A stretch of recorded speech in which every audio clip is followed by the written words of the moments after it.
Oh, sightseeing, eh? Are you here for the day? My mum was very keen to show me Nottingham. We lived here as a child, and no place like it according to him. But at the last minute, something came up. We couldn't make it. So he came on your own, did you? Yes. Miss Sissy, it's so confusing. Don't give me a list of places I have to see, and I've seen a lot. But honestly, I'm none the wiser. I mean, just looking doesn't tell you much, does it? A good deal about Nottingham. After all, I was born and raised here. How like Dad? Can you remember the place you've been to see? Because if you can, I can put you in the picture. Have you got your list? Where did you begin? Oh, well, I began at the castle. I suppose everybody does. But I must say I was very disappointed. It doesn't look like a castle at all. It isn't one now, just a municipal museum, though there have been several real castles on the site in the past. The first one was probably made of wood, but William the Conqueror replaced that one by a splendid stone one. All the Norman and Plantagenet kings lived there. There was quite a scandal when Queen Isabella, the mother of Edward III, was in residence. A bunch of the young king's friends broke in through an underground passage, those rocks riddled with caves, and grabbed her lover, Roger Mortimer. It's called Mortimer's Hall to this day.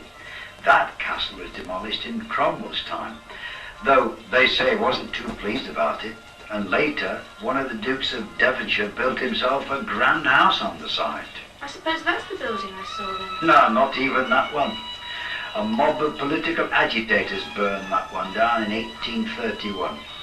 Our castle is a version restored as a museum, almost 50 years later. I was surprised not to find a big Robin Hood centre. People all over the world have heard of him, and a good display of his old things would really bring in the tourists. There's a good one at Edwinstowe in Sherwood Forest, but even there you won't find any personal relics. There aren't any. In fact, some say Robin never even existed. Really? What do you think yourself? I should hate to think it not to be true, wouldn't you? All those exciting old tales. No, it isn't worth thinking about. Well, the part I liked best was the garden and the view from the top of the rock.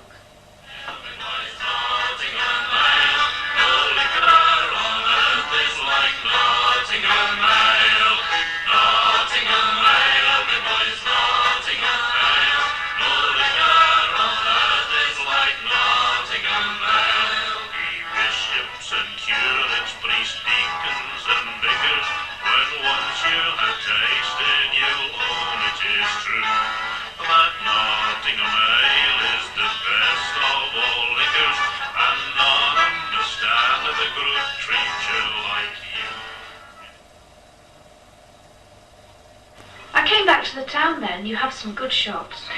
2 big shopping centres too, one with an indoor market.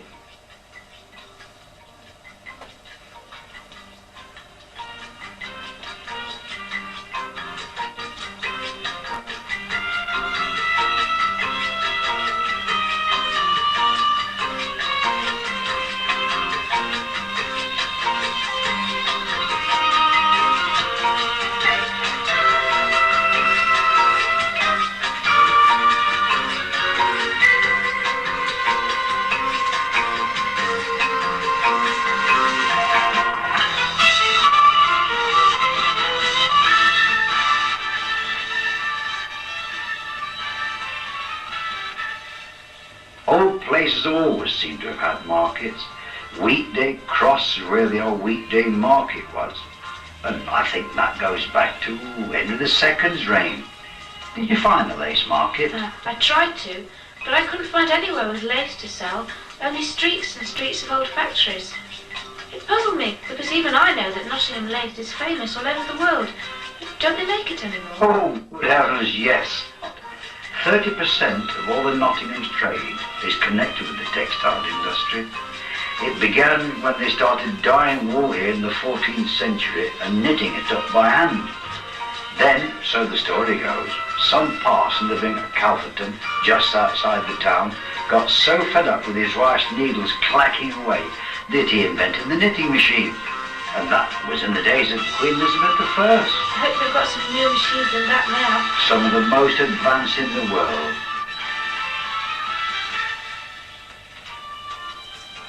I must say the people look very busy museum prosperous here. It didn't suffer in the recession so much as other places that relied only on one industry. Cigarette, for example. Everyone's heard of Players, even if they don't smoke. Players' factory has been here since the Industrial Revolution. At that time, people used to buy loose tobacco and roll their own cigarettes. John Player's idea of selling them ready-made caught on beautifully. By the turn of the century, he had 3 factories employing 1,000 people. Don't rally bikes come from Nottingham too? That's right. Bikes had been made here since the 1860s, but the industry really took off when a financier called Frank Bowden took up cycling for the good of his health. He took over a workshop in Raleigh Street, which was turning out 3 bikes a week, and now, as you know, his bikes, toys and accessories are famous throughout the world. That's marvellous. From such a small beginning. I can tell you another too. A small herbalist shop in Goosegate. Guess what that turned into? The first name you think of in connection with soap, medicine, makeup, handbags. Of course. And they not only manufacture the goods, they sell them in their own chain of stores.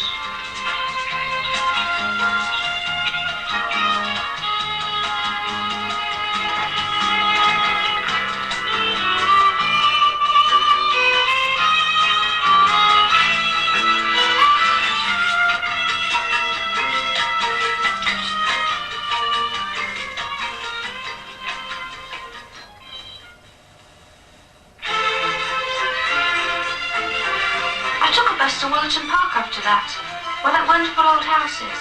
Woollerton Hall. Now that was built in the days of Good Queen Bess. Only cost £8,000 at that time, but there was still enough to land the owner in debt. He died bankrupt a few years after the hall was completed. Sir Francis Willoughby was his name.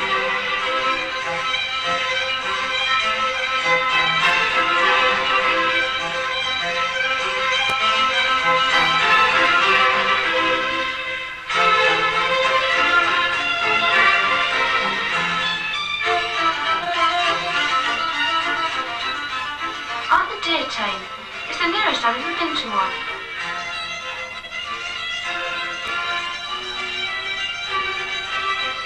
Oh, I like the museum at the back with the steam pump. Oh yes, the beam engine. You saw it working, did you? That's lucky. The old thing has been pumping water for over a century, so they only make it work occasionally now. The grounds are big, aren't they? It took quite a time to walk up the hill. Be easy with a carriage, wouldn't it? Still, there's plenty of room. Well, the balloon championships there a few years ago, they certainly livened the place up. Very colourful. Also, Francis would have enjoyed it. He liked lavish spectacle. That's where all his money went.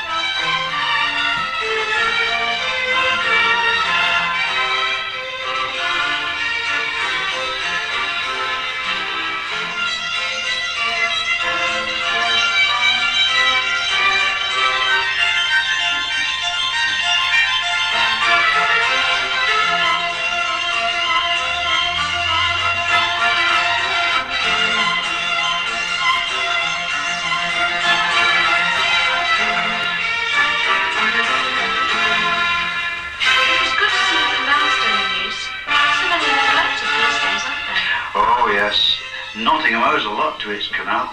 It was its lifeline to everywhere before the railways came. All the manufactured goods as well as the coal went by canal. It joined the Trent, you see, and provides a direct link to the coastal ports. It may seem slow now, but at least it doesn't pollute the air like those great juggernauts.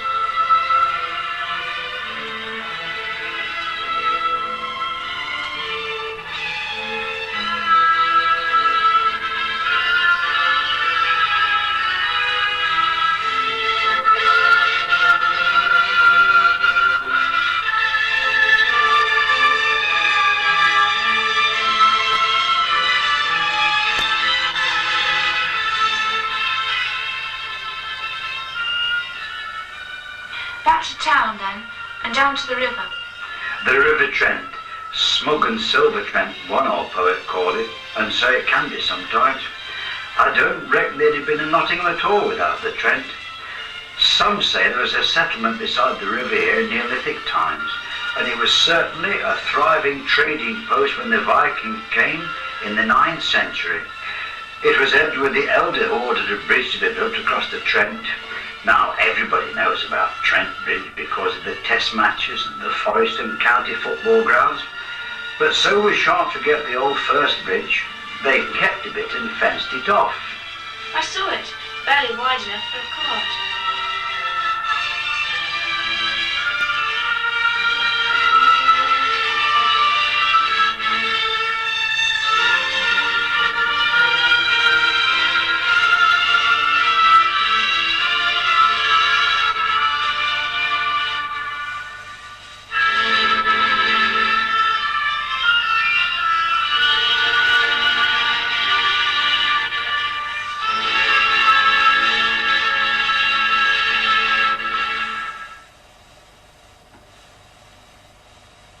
Was the trip to Jerusalem on your list? That name really intrigued me. Yes, I went there around lunchtime. It's a lovely setting for a club, right under the castle lofts. It looks very old. Oldest pub in England, they say.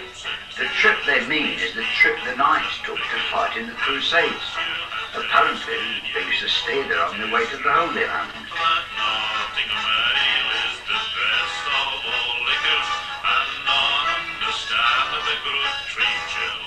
I went to the University Park after that.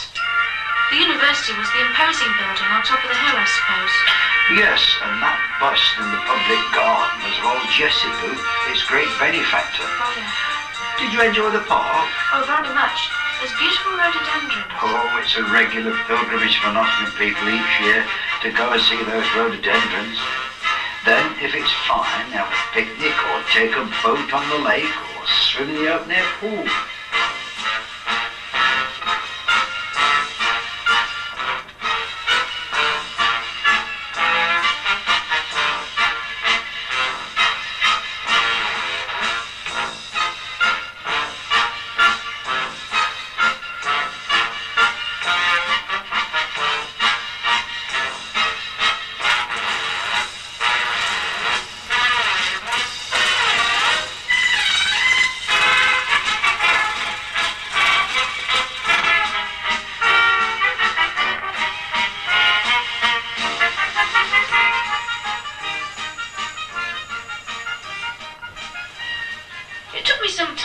St Mary's Church.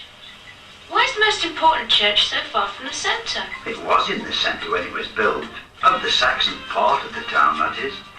That was in the 10th century. Nottingham was divided into two parts. Where we're sitting was the Norman French half, with its centre at the castle. The present church is not that old, though. It was rebuilt in King Edward III's time, after being destroyed in battle. Well, it's a lovely peaceful spot now. Now, yes, but did you see the law courts opposite? They used to hang people outside there, and crowds used to flock there to watch. Once the crowd was so great, about 20 teenagers got pushed backwards down a flight of steps and were killed. How awful.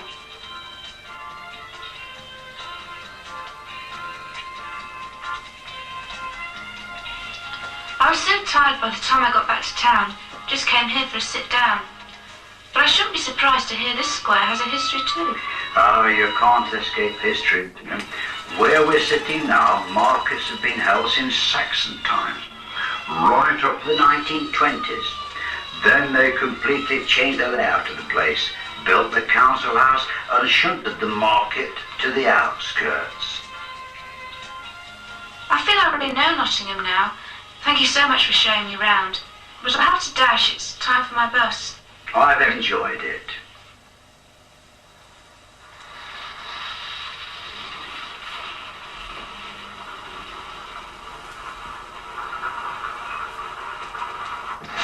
Oh, I'll see you at the square. And bring your dad.